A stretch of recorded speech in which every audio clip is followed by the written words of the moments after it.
ഇന്നത്തെ ലഞ്ച് എന്താന്ന് കണ്ടാലോ സ്പെഷ്യൽ ഐറ്റം ഉണ്ടോയെന്ന് ചോദിച്ചാൽ ചെറിയ സ്പെഷ്യലൊക്കെയാണ് കേട്ടോ. എനിക്കിഷ്ടപ്പെട്ട ഐറ്റംസൊക്കെ ഉണ്ട്.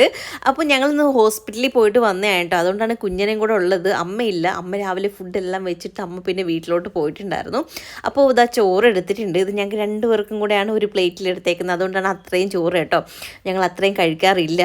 പിന്നെ ചോറിൻ്റെ കൂട്ടത്തിൽ കറികളായ ഇത് തോരനാണ് കേട്ടോ. പയറ് തോരനാണ്. ഇത് തലേന്നത്തെ മീൻകറിയാണ്, അത് എടുത്തില്ല. ഇത് വെറുമ്പുളിയാണ്, രസമല്ല കേട്ടോ.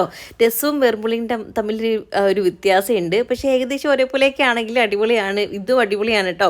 ഇത് പെട്ടെന്ന് ഉണ്ടാക്കിയെടുക്കാൻ പറ്റുന്നൊരു ഐറ്റമാണ്. ഇത് മമ്മി എനിക്ക് ഉണ്ടാക്കി കൊടുത്തു വിട്ടതാണ് അമ്മയുടെ കയ്യിൽ. എനിക്ക് മമ്മിയുടെ ആ ഒരു വെറുമ്പുളി എനിക്ക് ഭയങ്കര ഇഷ്ടമാണ്. അതിൻ്റെ ഒരു ഉണക്കമീനും കൂടെ ഉണ്ടെങ്കിൽ സെറ്റ്.